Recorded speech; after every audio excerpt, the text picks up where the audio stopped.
Olá você, gente interessante, falando de erro médico, de danos na relação médico-paciente. Hoje o nosso convidado é o Dr. Omaily Mascarenhas do Valle e nós vamos falar a respeito da especialidade que ele apresenta em relação ao erro médico. Gente interessante está começando agora.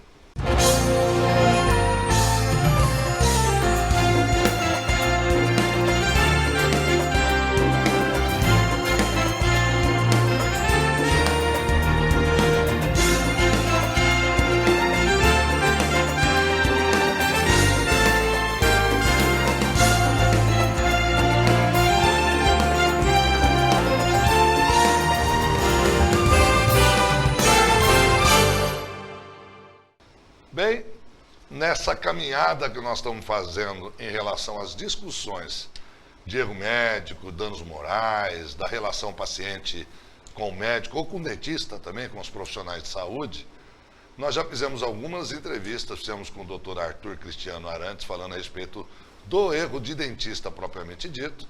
No último programa nós trouxemos o Dr. Luiz Antônio Vellani, e falamos também a respeito do erro médico, mas voltado para o médico. E hoje nós estamos tendo o prazer de receber o Dr. Omaily Mascarenhas do Valle. Ele é advogado, tem um currículo vastíssimo, eu vou ler para que você conheça. Ele é doutorando em Ciências da Saúde aqui na FAMERP, Faculdade de Medicina de São José do Rio Preto, e ele já é mestre em Responsabilidade Civil do Médico, também feita aqui na FAMERP pelo Núcleo de Estudos da Psicologia e Saúde. E ele é também exerce ainda as atividades de advogado, contabilista e administrador. Dr. Omaily, muito obrigado por ter aceitado o nosso convite e estar aqui com a gente no Gente Interessante. Eu que agradeço, é um prazer. Doutor, ainda o senhor tem 3 livros voltados para essa área. O senhor é autor de 3 livros. Um, Planejamento da Carreira em Saúde, Guia Prático para Profissionais de A Prática de Medicina Defensiva e o Contexto do Atendimento Médico, Cuidados Essenciais da Relação Médico-Paciente. Todos esses livros são voltados para orientar o médico do erro médico. Sim, são 2 livros, na verdade. Cuidados Essenciais na Relação Médico-Paciente é só o subtítulo do segundo, isso. Os 2 livros abordam a seguinte questão médica: estratégias no enfrentamento do que ocorre hoje em relação ao erro médico e uma educação médica continuada voltada para prevenção ao erro médico e uma melhora na relação médico-paciente. Muito bem. Nós temos números alarmantes hoje no mundo. Sim. E o senhor acabou de me alarmar um pouco mais, né? Sim. Que nós estávamos comentando que erros, que não, o Dr. Vellani mesmo diz que não gosta do termo erro médico, não é? Mas pra gente, quando faz pesquisa, a busca é por erro médico, não é? Sim, exato. E nos Estados Unidos são a 3ª maior causa de óbitos, não é? Estima um estudo que chega a 250 mil mortos por ano por erro médico. Que números são esses, doutor?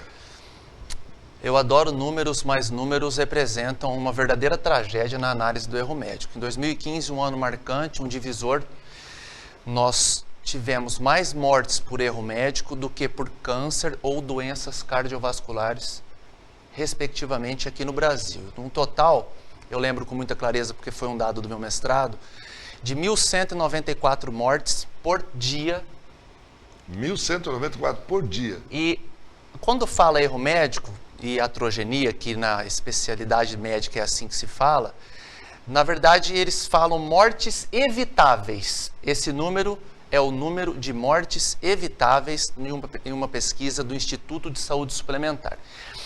Então nós tivemos aí em 2015 algo em torno de 390 mil mortes no ano, mortes evitáveis. Aqui no Brasil. Só no Brasil. Quando a gente analisa os Estados Unidos e a Coreia do Sul, por exemplo, que são países desenvolvidos, países de ponta, a gente tem o seguinte dado: desde 1980, um crescimento de 80% nos processos e nos erros médicos constatados nessas sociedades desenvolvidas. Então, é um dado alarmante. Ainda um dado indenizatório: a SUSEP, que é a agência reguladora dos seguros, que faz a mensuração do valor de indenização para o médico que tem seguro. Isso é muito importante ficar claro, que é a pequena minoria que tem seguro. A média de indenização por ano no Brasil gira em torno de 325 milhões. Nós temos um crescimento de 8% ao ano nessa cifra. Então, para começar, em termos numéricos, nós temos esses dados que são preocupantes, muito embora eu tenha percebido uma queda de 2015 para cá. Para uma pessoa procurar um médico, independe da enfermidade que ela vai buscar, nós estivemos conversando em off, que algumas são de meios e outras são de fins. Como que o senhor explica isso para quem nos ouve? Isso é uma questão que é bem complexa dentro da medicina, mas fora da medicina ela é mansa e pacífica, tá? Eu já fui em congresso médico e eu vi palestrantes falarem que tudo na medicina é responsabilidade de meio. Na verdade, não é assim que a jurisprudência entende. Funciona da seguinte forma: algumas especialidades carregam em seu bojo a questão de resultado. É o exemplo da cirurgia plástica na parte estética, não reparadora, isso precisa ficar claro. A dermatologia, 90% da dermatologia é uma questão de fim. Análise clínica, aquilo que é de laudo, por exemplo, a radiologia. Um exemplo clássico da radiologia, nódulo a esclarecer. Isso é uma questão que pode ser averiguado como uma ausência de diligência, porque nódulo a esclarecer, sugere-se uma tomografia. É diferente do que só nódulo a esclarecer, ponto final. Sugere-se uma biópsia, por exemplo. Exato. Então isso é importante, porque o médico às vezes pensa que o erro médico ou a iatrogenia ou um processo ético está relacionado ao fazer, mas ele também está relacionado ao não fazer. Mas voltando, as obrigações de meio, que são as especialidades eminentemente clínicas e cirúrgicas que trabalham com o objetivo da cura. Que nem sempre é alcançado. Exato, não tem como se comprometer com isso, você tem que se comprometer com a busca da cura e não com a cura. Então, a especialidade, a responsabilidade de meio é essa. Agora, as de fim, a radiologia, a análise clínica, a dermatologia no plano estética, a cirurgia plástica no plano estético, a anestesiologia é 100% de resultado. Essas especialidades têm ainda mais dificuldades processuais do que as de meio, porque aí eu faço uma inversão do ônus da prova com mais facilidade no processo contra o médico. E aí o médico com grande dificuldade tem que se defender, com grande dificuldade também produzir provas para ele não ser condenado. Como que um juiz arbitra entre o erro, porque normalmente são advogados, tem perícia ou não, às vezes é necessário fazer perícia por profissionais peritos, como o próprio nome fala, nomeados pelo advogado e nomeados pelas partes. Quando que se arbitra que é necessário haver perícia para ter uma opinião de um terceiro ou quando não, já é cabal? Raramente um processo por erro médico não vai haver perícia. Quando que não há perícia? Uma comparação com o direito criminal. Quando há uma conduta de mera conduta. Vou falar dessa forma para ficar claro e eu explico já. Por exemplo, quando não vai ter perícia? Quando eu tenho ali um laudo que já exaure toda a prova que eu preciso. Entendi. Tá? Vou dar um exemplo. A moça marca um ultrassom endovaginal para marcar o dia que ela precisa namorar e engravidar. Vem escrito no laudo que ela não tem útero. Acabou, esse processo não tem perícia porque no laudo já há o exaurimento do erro médico. Tirando essa parte diagnóstica, na medicina cotidiana, né, sendo clínica ou cirúrgica, em 99,9% dos casos haverá perícia.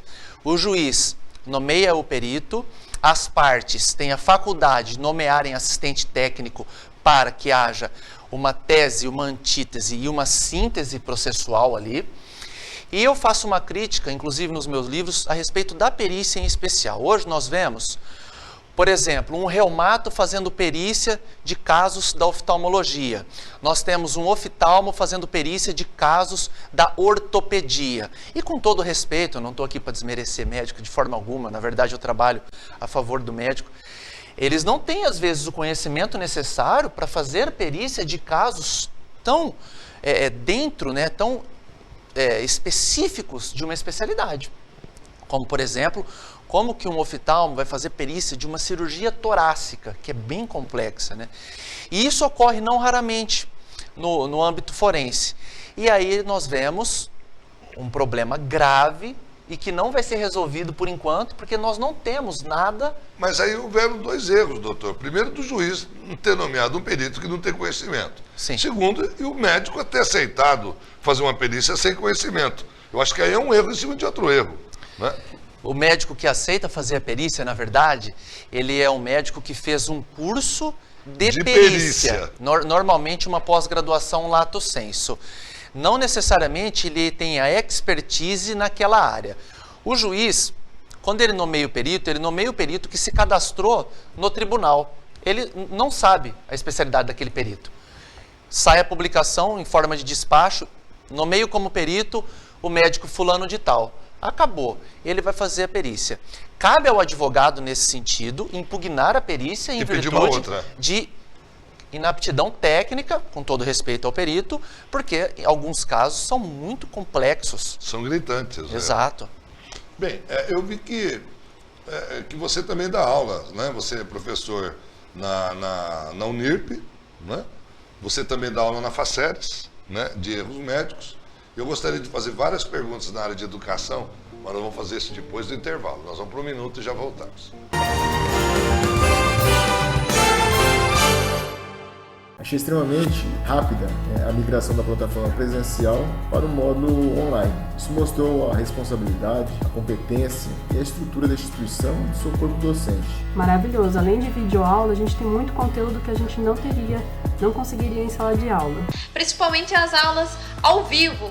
Nós temos provas, temos trabalhos, temos aulas com videoconferências todos os dias com os alunos. Corpo docente de professores, mestres e doutores. Mesmo em casa, a gente se sente abraçado. As aulas online são práticas e seguras. O nosso curso de odonto está entre os 10 melhores do país. Unipós Norte, cada vez melhor, tecnológica e internacional para você.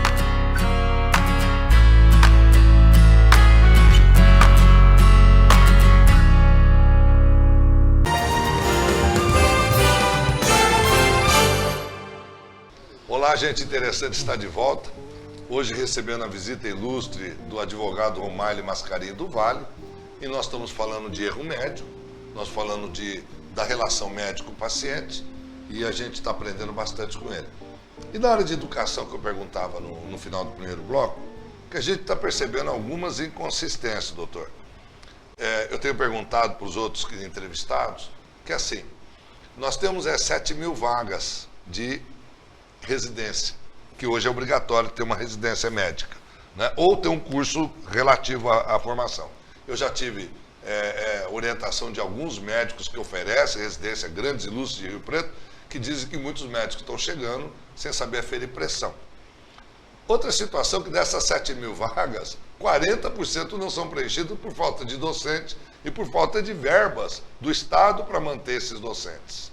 A outra coisa é que nós formamos 34.000 médicos ano e que nós estamos tendo uma fronteira previsível de 2025 formarmos 60.000 médicos, sendo que as mesmas 7.000 vagas.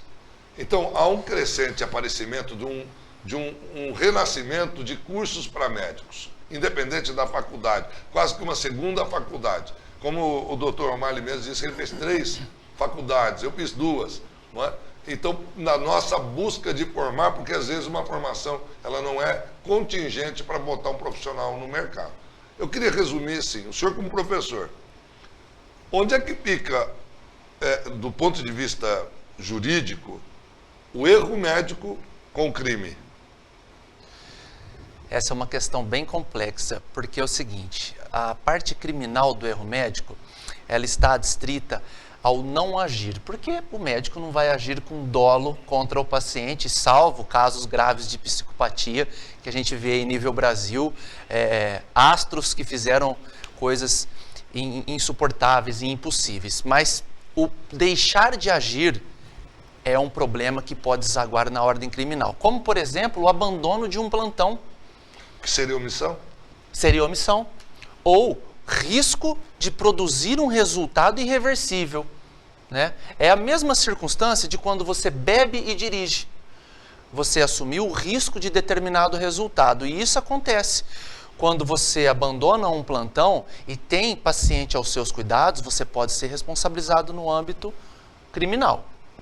E na questão da formação que você bem pontuou, eu vejo mais problemas relacionados à residência, porque o que é a residência na prática? A residência é uma segunda faculdade, como você disse, que é a prática ipsis literis, é 100% prática. E em um ano em especial, salvo engano 2018, nós tivemos apenas 48% das vagas preenchidas, além de que pelos motivos que o senhor disse, pela inaptidão de ser aprovado na prova. Então perceba, nós temos um número de vagas na residência que não são completas. Por quê? O médico não consegue passar na prova, porque o Estado não consegue manter e porque muitos médicos, inclusive essa nova geração, e sem críticas diretas, não querem fazer residência, porque é sofrida a residência. Ele quer ir direto para o mercado de trabalho. Ele quer ir direto para o mercado de trabalho, quando não, fazer uma pós-graduação lato sensu, que é muito mais simples e muito menos sofrido, né? Antigamente, na minha época, meu cara, os meus amigos médicos tinham BIP. Eles ficavam o final de semana inteiro no BIP, tinha que sair correndo para o hospital. Você fez pós-graduação na FAMERP, sabe bem como que é. E hoje isso não existe mais, as pessoas não querem mais essa responsabilidade. E aí a gente vê um declínio no ensino prático, e nós temos 68% de reprova no exame do CREMESP, que é análogo ao OAB, vamos falar dessa forma, só que é facultativo e não tira a oportunidade do médico ser médico, ele vai ter o CRM dele. Mas nesse exame nós temos 68% de reprovação e lá os médicos não sabem aferir pressão, cuidar de vítimas básicas de infarto ou de AVC, que é uma coisa que pode acontecer até num transporte público e tal, e de acidentes de automóvel. E isso é um dado que passa, a pior coisa vem agora, isso passa num jornal que passa logo pela manhã, e as pessoas veem isso no metrô, em casa, tomando café da manhã, e ela vai para o médico com medo. Porque a pessoa vê, olha, eu estou indo no médico, eu estou morrendo de medo porque o médico não está sabendo medir a pressão. E ela faz tábua rasa e todo mundo é assim, quando na verdade não é. Como que mudar esse cenário? Primeira coisa que tem que ser feito, tem que ter o número de faculdades, né, de 2010 a 2020 cresceu 90%. Nós temos hoje no Brasil... Mais de 300. Exatamente, nós estamos, na verdade, com 289 faculdades, tem algumas outras em abertura. Sim. Nós estamos com 167 mil estudantes de medicina em curso e 65 mil em outros países, que depois vêm para o Brasil para fazer o revalida e tentar prestar os exames aqui no Brasil. E esse contingente que está chegando à faculdade, muitas vezes eles prestam o exame de residência sem ter feito a residência, porque é possível você prestar o título sem ter feito a residência. Sim. E você passa muitas vezes sem ter atendido um doente até então. Então, essa é a situação que a gente pensa, como mudar esse cenário no Brasil. A crítica aqui é bem profunda, porque não poderia existir um curso de medicina sem vínculo direto com a residência ou pelo menos com o hospital escola de retaguarda. Porque hoje existem cursos que no 5º e 6º ano já há o internato e aquele aluno tem uma convivência direta no contexto hospitalar, vendo atendimento, porque é até digno de dó aquele que se forma achando que vai só trabalhar, né? O advogado vai só sentar e escrever petição e o médico vai só atender o paciente. Isso está longe de ser realidade. Medicina hoje é mais preenchimento de burocracia do que o de fato exercício da medicina. E assim como o advogado também fica mais tempo esperando a audiência do que fazendo a audiência. Então, essa questão do vínculo do hospital-escola seria uma resolução, mesmo que o hospital-escola seja dentro da faculdade particular, e não é uma crítica direta à faculdade particular, nós temos excelentes faculdades particulares, mas a gente percebe que muitas faculdades estão constituindo seus cursos sem hospital de retaguarda, e aí o aluno vai para um hospital sem esse vínculo direto e sem o vínculo de docência prática, sem saber nada. Os tutores, os orientadores. Preceptores, que são os médicos que ensinam o aluno. Vem cá, o paciente chegou, você vai fazer esse tipo de pergunta, vai fazer esse tipo de exame, é assim que se preenche um prontuário. Não dá para alçar o médico direto, olha, tosse, o seu CRM pode ir atender. Não é assim que funciona. Os médicos podem ter essa assessoria jurídica preventiva? Assessoria jurídica que o senhor fala no contexto de como ir para o mercado? Como ir no mercado de trabalho, estar preparado. Não, preparado é óbvio, né? Porque a gente não consegue errar tantas vezes. Mas está protegido, preparado, porque eu quero saber também do paciente. Como é que o paciente também evita ser mais um número, ser mais uma casuística, não é? E primeiro o médico, como é que ele evita se inserir ou fazer parte dessa casuística? Aqui na Faculdade de Medicina de Rio Preto, na FAMERP, eu tenho um curso que não ocorre todo ano, né? Esse ano em especial não vai ocorrer em virtude da pandemia, que eu trago médicos, trago advogados, trago juízes, promotores, para discutir a questão do erro médico, e aí esse médico tem ali, direto na faculdade, uma realidade de como isso vai ser oferecido no mercado, o que ele vai enfrentar. Em especial na FACERES, que eu leciono desde 2017, já tem essa disciplina. Então eu sou titular das disciplinas de relação médico-paciente, erro médico, prontuário médico, tudo que ele vai enfrentar no contexto de prováveis riscos da profissão. Eu acho que a tendência, não só com o crescimento dos processos, mas como também a frágil educação de nível superior no âmbito geral, não só na medicina, vai fazer com que esse tipo de disciplina seja desde o primeiro ano e não só optativa, porque essa disciplina que eu leciono é optativa, os alunos vão... É responsabilidade civil? Querem. Também tem responsabilidade civil dentro, mas eu costumo não colocar nomes jurídicos porque os alunos têm medo. Então eu chamo de relação médico-paciente, eu chamo de erro médico, que as pessoas não gostam muito do erro médico, mas é um nome clássico.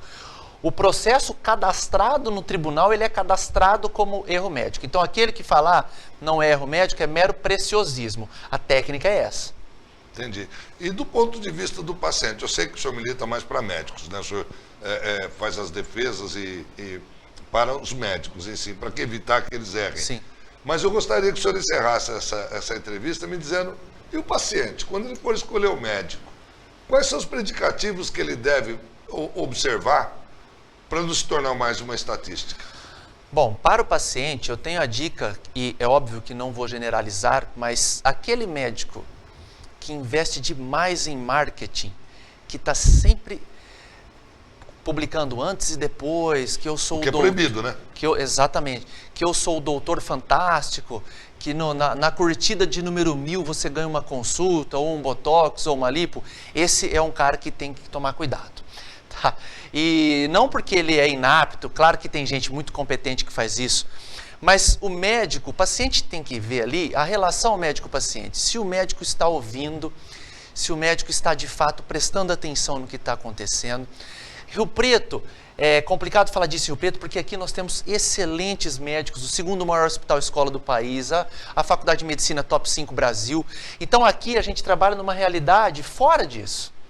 Agora, saindo de São Paulo em especial, a gente tem problemas gravíssimos de médicos e de pacientes escolhendo médicos porque tem mais seguidores no Instagram. Esse é o paciente que paga a conta do erro médico. É a vítima natural. Esse é o paciente, é o perfil de vítima contumaz. Tá? Tem uma pesquisa da Faculdade de Stanford que fala o seguinte: a cada 3 minutos a mais que o médico passa com o paciente, ele reduz a praticamente zero a probabilidade de um processo. Isso eu não estou falando para o médico investir nisso, eu estou falando que tudo se baseia na relação médico-paciente e naquele médico de escuta ativa. Uma das frases clássicas dessa pesquisa é: vou reservar um tempo para responder as suas perguntas no final. Isso a gente vê pouco. Então hoje, em muitas ocasiões, o paciente é só um CID. Esse é um CID, é uma receita a mais. Então, o paciente tem que ficar antenado nessa tratativa, se o médico está prestando atenção, e não é porque o médico é jovem que é ruim, ou também não é porque ele é muito velho. Na verdade, tudo vai de investimento nessa relação e de cuidado. Doutor, qual é o número que o senhor disse de mortes diárias de pacientes no Brasil? Em 2015, esse dado, 1.194. Inclusive, esse dado está publicado em um artigo meu do própria revista de bioética do Conselho Federal de Medicina, do ano passado. Quem quiser ter esse dado é só escrever no Google Scholar, Medicina Defensiva, que foi a tese, foi o que eu estudei, né? E o que é a medicina defensiva? Só para também não deixar as pessoas curiosas. É aquele médico que pratica uma medicina com o exclusivo intuito de se proteger de um processo. Encaminha para especialista sem precisar, pede exame sem precisar, pede mais consultas, um retorno, enfim. Muita coisa que não precisa. Para você ter uma ideia, meu caro, na minha dissertação, eu dividi o grupo, 2 grupos. O médico que sabe o que é medicina defensiva e o que não sabe o que é medicina defensiva. E eu perguntei para esses médicos, sabendo ou não, quem pedia exame desnecessário. Sabe quantos? 92% da amostra. E o plano de saúde que acaba pagando por isso? Quando é SUS, nós, sociedade. Quando é saúde suplementar, o plano. Cooperado. Pois é. Mas na autuária, né, no cálculo direto de quanto o plano cobra, sobra para a gente também. Gente, perguntas é que não vão faltar, né? Eu quero agradecer demais a entrevista dada pelo Dr. Romaile Mascarim do Vale. E eu quero que você dirija suas perguntas. Se você tiver algumas dúvidas, você pode encaminhar para nós encaminharemos e ele responderá diretamente para você. Quero agradecer mais uma vez a sua entrevista. Eu que agradeço. E a sua atenção também. Te espero num próximo Gente Interessante. Até breve.